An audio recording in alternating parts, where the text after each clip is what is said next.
Catherine Robertson is the president and founder of Eaglecom Marketing. Eaglecom specializes in designing marketing strategies for Christian organizations and nonprofits. She's taken her vast experience in advertising and media and applied it to charitable organizations so that they can maximize every donated dollar. She joins us today to talk about why this is so important to her. And thank you for joining us, Catherine. It is indeed my pleasure to be here. So you have a bit of a story to tell about how do you end up, obviously you come from the media world, and tell us about that transition from working for other people to being in business for yourself. Well, I've actually had a 44-year career, can you believe it, in advertising agency business. So you started when you were 9? Yeah, something like that. So I've always been that middleman, that group that's in between clients and the media and trying to get messages out. So 22 years ago, I married my love of ministry, media, and marketing and created Eaglecom. And the intention, I think, quite honestly, Randy, was that I would employ myself and work out of my living room and take care of my 2 children. And that would be my job. But in fact, it has grown from there. We're still a small company, but we're 12 people today and have about 25 amazing clients that do great things all over the world. And we come alongside them now in many, many ways with to help them reach people and convey messages that literally change people's lives. So you were like a corporate marketing guru and media buyer and et cetera, serving the corporate world. What's it like now serving the world of ministry and nonprofits? Well, I think it's fabulous. They have the same challenges, and maybe even more so. Every one of our clients has to get the peace of mind that they're spending their donation dollar in the very best way. And that's where we come in, obviously. What I'm selling, Randy, is peace of mind.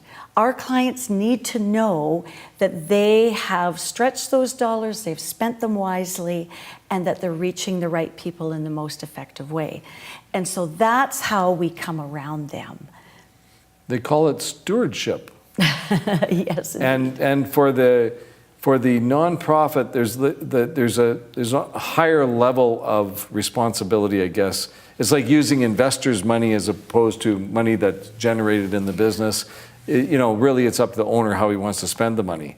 But in a nonprofit, it's just like this higher standard. Well, I would agree with that. And they also wear many, many hats. We report to executive directors of charitable organizations, and they're looking after boards, and they're looking after staff and donors and, constituents all over. So they've got all these different people to answer to. They need to be smart at fundraising, they need to be smart at marketing, they need to be smart at human resources. And they've got quite a complex job, but that's the kind of client that we come around now. And the advertising and marketing world is a jungle because something that costs $1,000, you might be able to buy for $200 given different circumstances. And it's having that experience and knowledge that you can bring to these charitable organizations that frankly, that's not their expertise. Well, exactly. But I feel like it's our responsibility to know people and to know media. And those are things that change constantly. We do a lot of research and a lot of study on what's making people tick. What are they all about? And where are they getting their content and their information and their entertainment? And the fun thing about our business is that is literally changing every day. Absolutely. Very different from when I started my career. But there's some fundamentals that haven't changed, which is anything that conveys a message is a medium. And all of us are bombarded with messages throughout the day. But what we're trying to do is break through that and say, here's a message that might be worth your consideration. Catherine, how has giving changed in this new world? Well, thank you for acknowledging that it's changed, because it's absolutely changed. And that's where we go into the study of people again. You might even give differently than I give, and everyone is motivated in a different way. A good example of that is, we're probably all familiar with those who are maybe 65 plus right now. They have been very loyal donors. They've given for a long time to charities that they believe in. It's a habit. Absolutely. And that was a value, almost a personal value that they grew up with.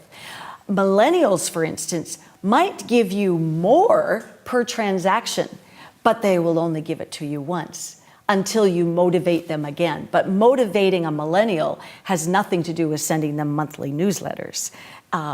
We can't stop sending monthly newsletters to people, bless their hearts, who are in the 70s and 80s. It's important, it's a touch point, it is where they get the security about what they're giving to. So there's many other examples I could give you, but that's what we have to understand today. But it always comes back to the fundamental is how can I engage you with a message that I think has value? And as a sales and marketer, you're motivating people to give to a charitable organization is no different than motivating someone to buy a product. That's true. That's absolutely true. But I love my work because I like the actual product, if you will, that our clients are representing. Now, sometimes I find myself, as generally in your age range, consulting with teenagers to figure out what is really going on and how things work, because things are changing so quickly. Absolutely. Do you feel like a dinosaur sometimes? Oh, no. Good. I'm going to say no. I'm going to say no. That's the right answer. Because you know what? I'm fascinated by people groups. And we could talk about those in various ways. Obviously, there's the age groupings. There's where you live. It's what kind of town you live in. It's your ethnicity. It is your religious background. It's your education. It's your upbringing.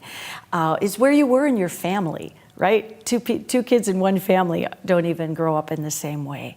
And so it's the more we can understand about people. At the end of the day, I'm trying to motivate you to do something. And that's what all advertisers are trying to do. They're trying to get us to engage with them in some way. I just get to do that with great products. And with the new technology. And Absolutely. It's still the same as advertising in the 60s in some way today. But you're just using different ways of doing it. Absolutely, but there's still a place for radio. There's still a place for television. I say there's still a place for skywriting. I mean, if that's reaching the right group in the right way, and you said earlier it's all about costs, of course it is. We have to make sure we're reaching people as cost effectively as possible and stretching the dollar. Video was going to kill the radio star. Turns out, I listen to radio, my favorite radio stations, but I listen to them online. Of course. But they're broadcast radio stations back in my hometown. That's like, right. who knew what was going to happen? And I love talking to people all the time. Wherever I go, I say, you know, how are you getting your news, your information, Right. your content, your inspiration? And we could sit here all day and talk about the various forms. But now we're in a world where that's customized. You've got your whole routine, like you just said, how you get your radio. I've got mine, and it may or may not be the same as my friend. Now, your little Eaglecom that was going to be like a little solopreneur business at home, something for you to do, to cut back on all the boredom of raising children, that became this really successful, growing company.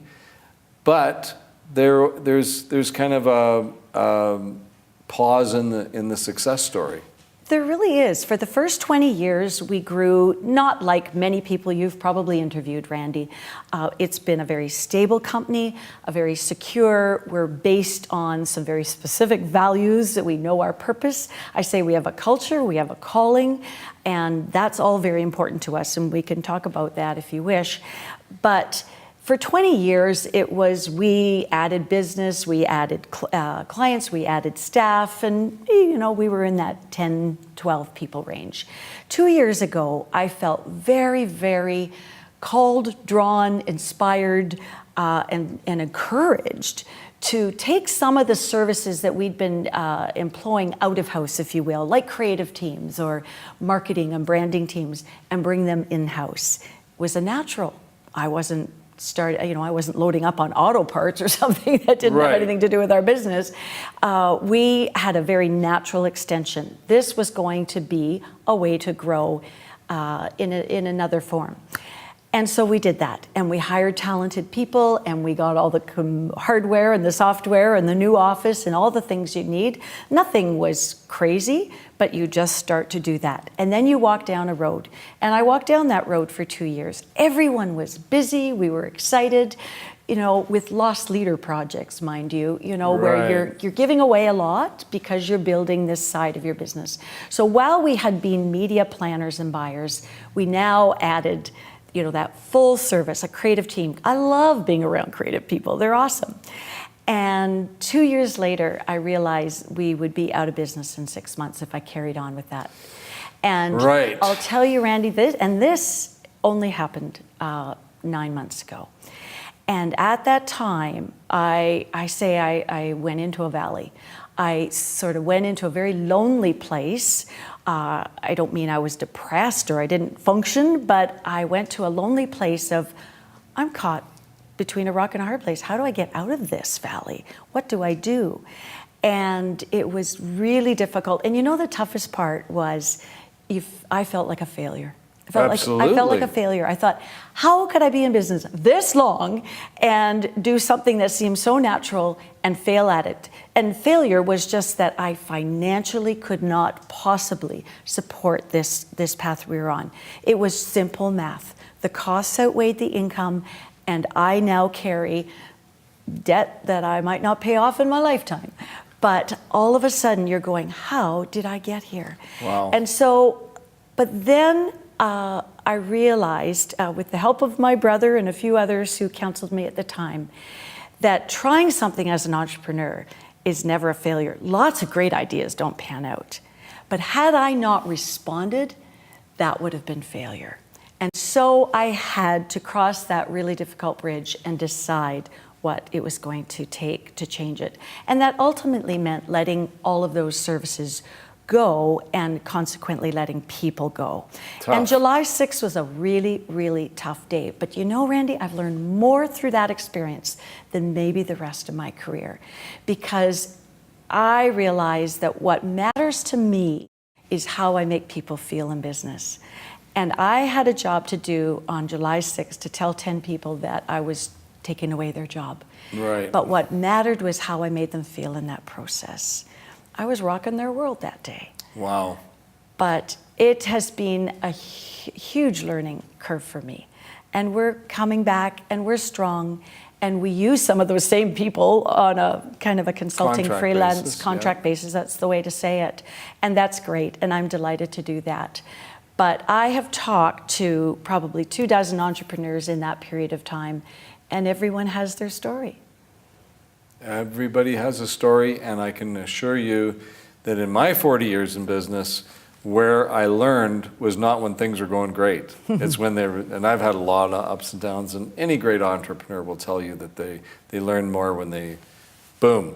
Now, the failure, that's an interesting comment about being a failure. You went to expand your business, and you made a miscalculation, and you caught it before you went out of business.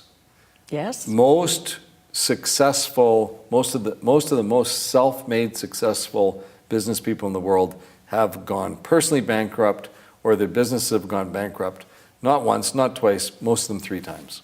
Really? So are they failures? No, we learn how to adjust and adapt to this scenario. So you're in a turnaround mode right now. Absolutely. We are in a turnaround mode. And one of the things that's also occurred to me is that we can't live by our fears.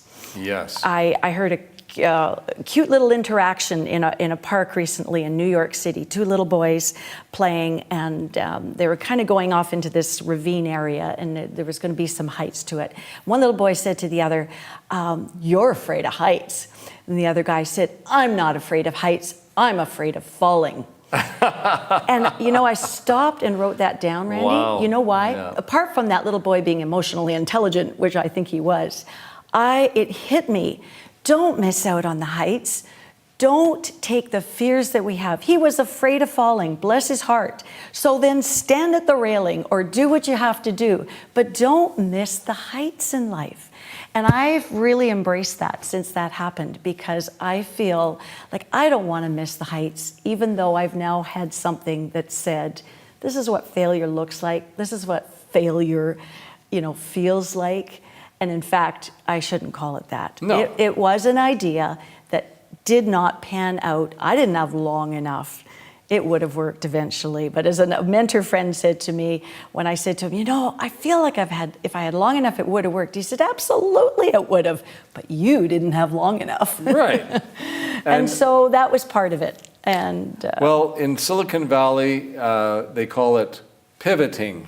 I absolutely. And all these big companies, and we've seen huge companies. Can you imagine how some of these CEOs of some of these huge, iconic, established companies. Remember a company in Canada called Woodward's? And there's a long chain of them since that suddenly they're out of business. So congratulations. I love that word. Yeah. When I was in that valley, I gave a 2-minute synopsis of my business to a man here in Phoenix, actually. And he said, Catherine, it's time to pivot. And beautiful. So it is a good word. Yeah. It is a good word. Yeah. So I know that you have very strong feelings about values and purpose, and you actually run your company quite differently than many companies. I think we do, and it suits us. One of the things that I think is really, really important, Randy, is that everyone in a company understands the purpose of not only what that company is there to do, but why are they there at that time? Why have they decided to spend this season of their career in that organization? So we're a very bonded group, not because we're the same. We love diversity. Not because we have the same talents. We need a whole team. But because we literally share why we're there and what it is we feel called to do as individuals and as an organization. One of the things you'll hear every organization talk about, and I've helped organizations with this, is their vision and their mission and their purpose and all of that. But at the end of the day, I feel like your values are actually the most important thing. And, people sometimes state those and sometimes not, but I always encourage employers to say, start writing down literally, what are you day by day living by? Not just pretty things for your website or to hand out to your employees when they're being hired, but what are you literally living by, and how are you going to make decisions? Because things are tough and things go wrong, and communication gets misrepresented. So how are you going to navigate those? Not unlike a marriage, right? You can't find a partner you'll never have conflict with. You have to find a partner that you can resolve conflict with. And those are the kinds of things that matter to us in our company. And I think that is why we'll keep going for another 20 years. Well, I can't wait. You're going to be an inspiration to other people watching this show right now who are thinking, yikes, my business is in trouble. And maybe I'm a failure. And instead, you just need to pivot. Ask Catherine Robertson. Just a real delight to have you on the show. Thank you. Thank you so much, Catherine.